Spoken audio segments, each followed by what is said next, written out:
Bago natin simula ng kwento, nais lang po namin ipaalam na matagal na pong available ang membership badge natin.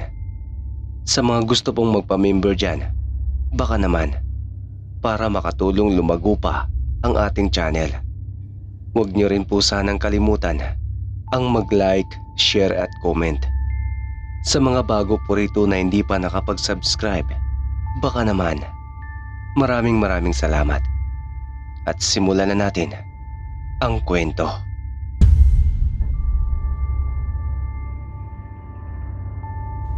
Tawagin na lang po ninyo ako sa pangalang Robinson. 31 taong gulang at kasalukuyang naninirahan sa isang liblib na baryo sa bayan ng Lupon. Mayroon akong asawa, Regine ang kanyang pangalan. Mahigit 5 taon na kaming nagsasama. Subalit hanggang ngayon hindi pa rin kami nabibiyayaan ng supling.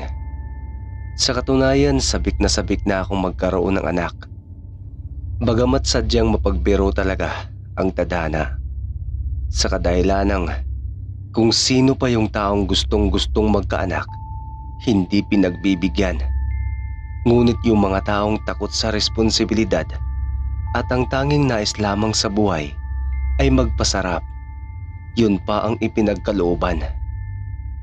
Mayroon pang ipinapalaglag ang sanggol o di kaya'y itinatapon pagkatapos ipanganak.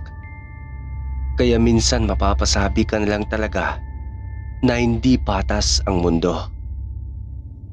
Dati naman wala akong kahit ni isang bisyo. Pero ngayon natuto na akong uminom ng alak, magsugal at manigarilyo. Siguro kaya ako nagkaganito, dulot ng panghusga sa akin ng ibang tao na kisyo baog raw ako, kaya hindi kami nagkakaanak ng asawa ko. Minsan kahit nakakainsulto ng mga sinasabi nila tungkol sa akin, hinahayaan ko na lang dahil wala rin namang patutunguhan ang lahat kung sila'y aking papatulan. Kaya para maibsan ang bigat at lungkot na nararamdaman ko, idinadaan ko na lang ito sa pag-iinom ng alak at paninigarilyo. Hanggang sa nalulung ako sa aking bisyo at dumating sa punto na iniiwan ko na lang ang aking asawa sa bahay mag-isa habang ako'y dumarayo sa aking mga barkada upang makipag-inuman sa kanila. Minsan pa nga inaabutan ako ng 24 oras sa inuman. Pero kahit na ganoon, hindi ko naman pinababayaan ang aking asawa. Siyempre mahal na mahal ko yon. Kaya bago ako aalis ng bahay, sinisigurado kong mayroon kaming isang sakong bigas, groceries at lahat ng sahod ko sa aking trabaho ibinibigay ko sa kanya. Kapag napasa kanya na ang pera, nanghihingin lang ako ng kaunti para may maiambag ako sa inuman. Isang gabi habang masaya kami nagiinuman ng aking mga barkada, biglang dumating si Regine. "Magandang gabi sa inyong lahat." Bati niya nang makalapit na siya sa kinaroroonan namin. "Magandang gabi rin sa iyo, Regine." Bati naman pabalik ng mga barkada ko. Agad akong tumayo at lumapit sa kanya nang tawagin niya ako. "Bakit ga? May problema ba? Saka bakit gabi ka nang pumunta rito? Alam mo namang delikado ng panahon ngayon, lalo na't babae ka pa. Sana kanina ka pa pumunta rito." Nag-aalalang saad ko sa kanya. "Sorry na ga, akala ko kasi uuwi ka ng maaga. Saka wala ka bang naalala ngayon?" Napaisip ako sa tanong niya. Oo nga pala. Wedding anniversary natin ngayon. Pasensya na ga, nakalimutan ko. Promise babawi ako bukas. Nakangiting sabit ko sa kanya, sabay halik sa kanyang noo. "Mga pare, pasensya na kayo at mauna na ako. Sinundo na kasi ako ng misis ko. Malay ninyo, baka makabuo na kami ngayong gabi." Biro ko pa at nagsitawanan naman sila saka tumango. "Sige pare, mag-iingat kayo. Bali-balita pa naman ngayon sa ating baryo na mayroong ungo na gumagala at nag-aabang ng bibiktimahin tuwing gabi." Paalala ni George, isa sa mga barkada ko. Oo naman pare, salamat. Tugon ko naman sa kapagak na tumawa. Bago kami umalis ni Regine, naghanap muna kami ng langkay, ulay ang dahon ng niyog upang gawing sulo. At nang makahanap na kami, dalawa ang kinuha namin upang tig-isa kami. Pagkatapos ay kaagad ko itong inayos saka sinindihan ng pusporo. Tahimik lang naming binabagtas ang madilim at makipot na daan pauwi sa aming tahanan. Wala kasing buwan kaya tanging ang sulo lamang na aming dala ang nagbibigay ng tanglaw sa aming dinaraanan. Nasa kalagitnaan na kami ng aming paglalakad nang biglang mayroon kaming naaninag na bulto ng tao sa unahan. Nakatayo ito habang nakatalikod sa aming kinaroroonan. Hanggang talampakan ang haba ng buhok nito, pati na rin ang suot nitong itim na damit. Habang palapit kami ng palapit sa taong yun, unti-unti rin kaming nakakaamoy ng tila ba isang butakal na baboy. Sobrang baho nito at talagang nakasusulasok sa ilong ang amoy. Nakaramdam akong parang hindi normal ang mga nangyayari. Kaya bago pa man kami makalapit sa kung sino mang yung humarang sa amin, mabilis kong kinuha ang itak na nasa aking tagiliran. Palagi kasi akong may dalang itak kapag pumupunta ako sa inuman. Pagkatapos ay nilagyan ko ng laway ang aking hintuturo, saka ipinahid na pormang krus sa aking itak. Sabay sinya sa aking asawa na ako na munang mauuna at huwag muna siyang sumunod. Sumang-ayon naman si Regina, kaya dahan-dahan akong naglakad patungo sa nilalang na yon. At kaagad din akong huminto nang mapagtanto kong 2 metro na lamang ang layo namin sa isa't isa. Uy, sino ka? Bakit ka nakaharang sa daraanan namin? Pasigaw kong tanong upang lumingon ito. Hindi naman ako nabigo sapagkat wala pang ang ilang segundo ang lumipas. Bigla na lamang itong humarap at labis na lamang ang aking pagkasindak nang masilayan ang kabuwang itsura nito. Diyos ko, siya na bang napapabalitang ungo sa aming baryo? Usisa ko sa aking isipan saka bagyang umatras. Walang kibuang nilalang na nasa aking harapan. Bagkus ay tinitigan lang ako nito ng nakakatakot. Hanggang sa hindi ko namamalayan na unti-unti na pala akong nahipnotismo. Nabalik lamang ako sa realidad nang nahulog sa aking paang bitbit kong itak. Saka nabitawan ko rin ang sulo na aking dala. At nang tuluyan na akong natauhan, kaagad kong pinulot ang itak at pinabayaan na lamang ang sulo na nasa lupa. Pagkatapos ay nilingon ko ang aking asawa. Regine, humiga ka sa lupa at tumihaya ka. Bilis! Sigaw ko sa kanya. Batid kong naguguluhan siya sa nangyayari. Ngunit hindi na siya nagmatigas pa at agarang sinunod ang aking sinabi. Kahit na anong mangyari, huwag na huwag kang tatayo hanggat hindi ko pa sinasabi ha. Pahabol ko pang sigaw, sabay balik ng atensyon sa nilalang na nasa aking harapan. Ngunit hindi ko inaasahang iwinasiwas niya pala ang kanyang mahaba't napakabahong buhok at ipinatama ito sa akin. Hindi ko ito naiwasan dulot ng pagkabigla kaya dumiretso ang ibang hibla ng kanyang buhok sa aking liig at pumulupot. Nasasakal ako sa kadahilan ng unti-unting humihigpit kaya ang ginawa ko'y hinawakan ng kanyang buhok saka pinutol ito gamit ang itak na nasa kaliwang kamay ko. Napadaing naman ang ungo sa sakit matapos kong putulin ang kanyang buhok na pumulupot sa aking leeg. Ibig lang sabihin ito ang kanyang kahinaan at kapag tuluyan ko itong naputo lahat ay sigurado akong mayroon siyang kahihinatnan. Akmang susugurin ko na ang nilalang nang bigla itong naglaho sa aking harapan. Lumingon ako sa aking likuran subalit wala rin ito roon. Kaya ibinalik kong muli ang aking tingin sa harapan. At ganoon na lamang ang aking pagkagulat nang nasa malapitan ko na ito. habang abot tengang ngiting nakakatakot na nakatingin sa akin. Kinalmot niya ang aking mukha gamit ang mahaba at matutulis niyang mga kuko, sabay tulak sa akin na naging sanhi ng aking pagkatumba at maihagis ang itak na nasa kamay ko. Kinubabawan niya ako sa kasinakalang aking leeg gamit ang kanyang mga kamay. Pagkatapos ay ipinasok niya sa aking ilong, tenga at bibig ang ibang hibla ng kanyang buhok, dahilan upang kapusan ako ng hininga. At sa puntong yon, ramdam kong tuluyan akong mabubura rito sa mundo.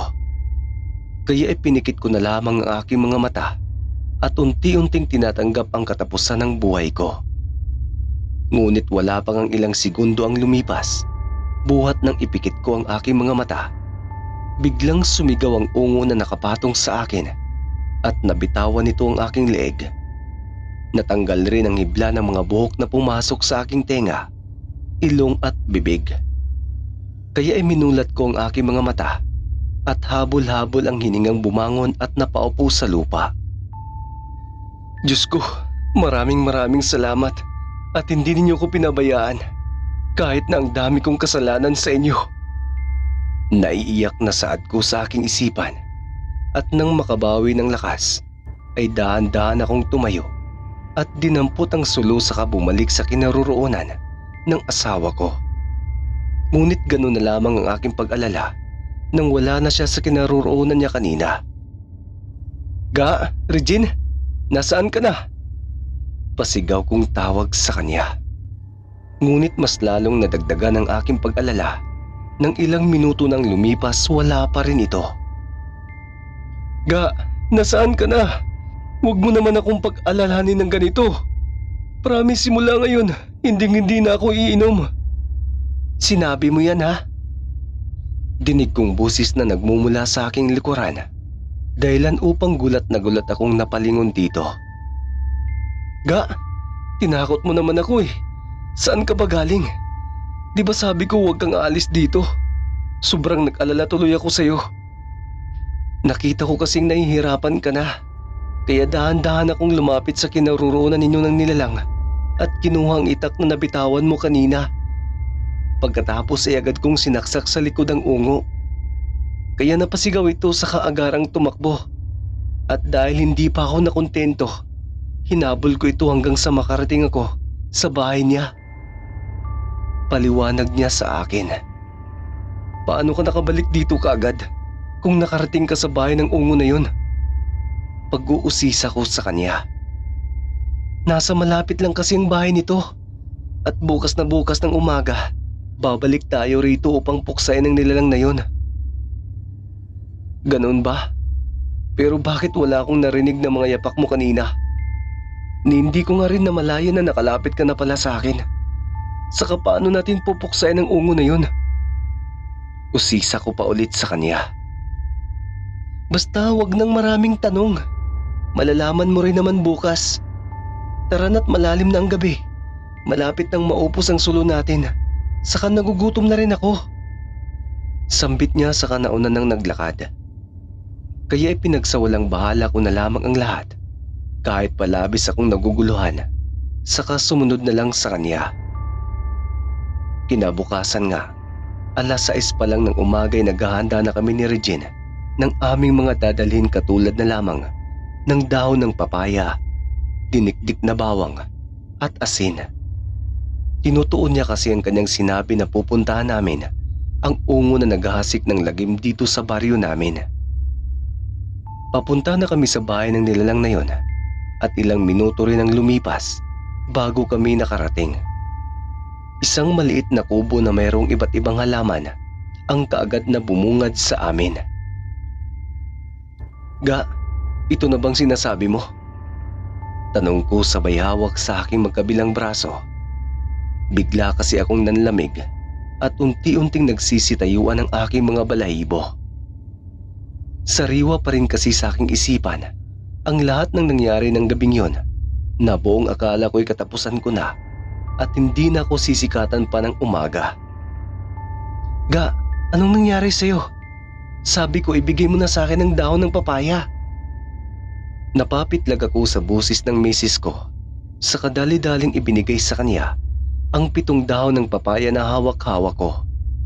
Matapos ko iyong maiabot sa kanya, ay agaran siyang umalis at mabilis na lumapit sa kubo ng nilalang na yon.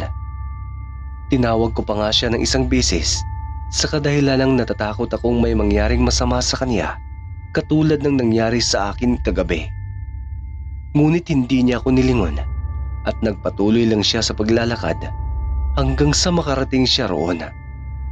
Inihampas niya ng 7 beses ang dahon ng papaya sa hagdan ng kubo. Pagkatapos ay inihagis niya ito sa silong, saka mayroon siyang inuusal na hindi ko mawari kung ano iyon. Sa kadahilanang ibang lingwahe ang kanyang ginamit. "Ga, halika rito. Ibigay mo sa akin ang iba pa nating dala." Kaagad naman akong lumapit at isa-isang inilabas sa bag ang dala naming dinikdik na bawang at asin. Matapos kong mailabas lahat ay mabilis niya itong kinuha saka pumasok sa loob. "Ga, huwag ka nang pumasok. Delikado." Pigil ko sa kanya, ngunit hindi niya pa rin ako pinansin at nagpatuloy lang siya sa pagpasok sa loob. Kaya kahit na parang tinatambol na ng sobrang bilis ang aking dibdib dahil sa kaba, ay sumunod pa rin ako sa kanya. Bakit mo nagawa sa akin to, anak?" Dinig kong utal-utal na usisa ng ungo sa aking asawa na labis kong ikinabigla. Nakahiga ito at halos hindi na makagalaw, dulot ng labis na panghihina. "Dahil sumusobra ka na. Nagpakalayo-layo na ako, subalit pilit mo pa rin akong sinusundan. At ang masaklap pa nito, naghasi ka ng lagim dito sa aming baryo.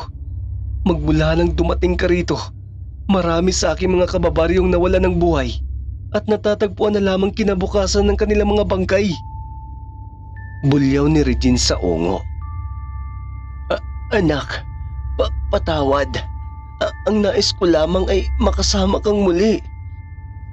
Makasama? Hindi ba't itinakwil mo na ako bilang anak mo? Sa kadahilanang ayaw kong mag-iisa sa kalahi ninyo.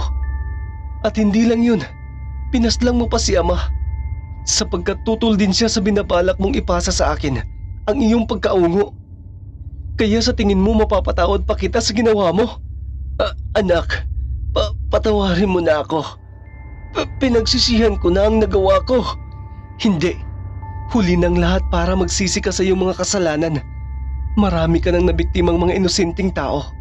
Muntik mo pang mapatay kagabi ang asawa ko. Kaya nararapat lang na mabura ka na rito sa mundo. Nang gagalaitin niyang sigaw sabay buhos ng 1 kilong asin sa katawan ng kanyang ina. Napahiyaw naman ang matanda dahil sa sakit na kanyang nadarama.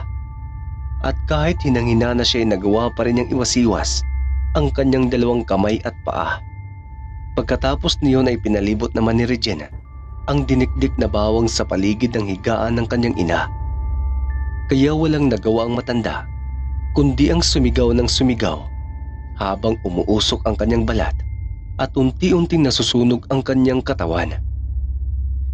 Binabawi ko nang ibinigay ko sa iyong sumpa, Regine. Maaari ka nang magkaanak.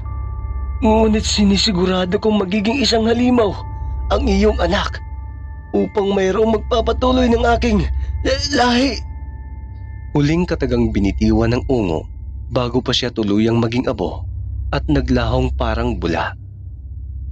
Hinding-hindi mangyayari ang ninanais mo, ina, sapagkat ngayong wala ka na ay tuluyan na akong maging isang mortal katulad ni ama. Mawawala ng dugong ungo na dumadaloy sa aking pagkatao at mamumuhay na akong normal dito sa mundo. Walang emosyong wika nito, sabay tingin sa akin. Ngayong alam mo na ang aking lihim, patuloy mo pa rin ba akong mamahalin o mas pipiliin mong ako'y iwanan? Usisa nito at kitang-kita ko sa kanyang mga mata ang kalungkutan. Ano bang pinagsasabi mo, ga? Hindi kita magagawang iwan sapagkat mahal na mahal kita.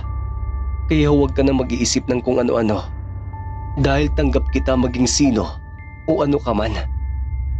Masuyo kong sambit sabay yakap sa kanya ng sobrang higpit. Maraming salamat, ga. Mahal na mahal din kita at hindi ko kayang mawala ka. Malambing na tugon nito. Kumalas ako mula sa pagkakayakap sa kanya. Pagkatapos ay hinaplos ko ang kanyang pisngi saka hinalikan siya sa labi. Maiba nga tayo ga. Bakit ka nga pala hindi tinabla ng dala nating pangontra kanina? Marahan kong tanong sa kanya.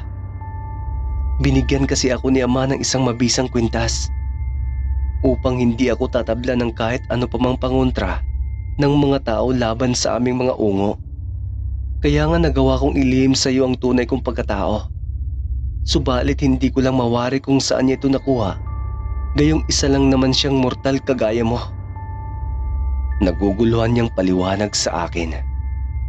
Hindi kaya galing ang kwintas na yan sa iyong ina at ninakaw lamang ng iyong ama upang mailigtas ka sa sumpa ng lahi ninyo? Hula ko naman na ikinatahimik naming pareho.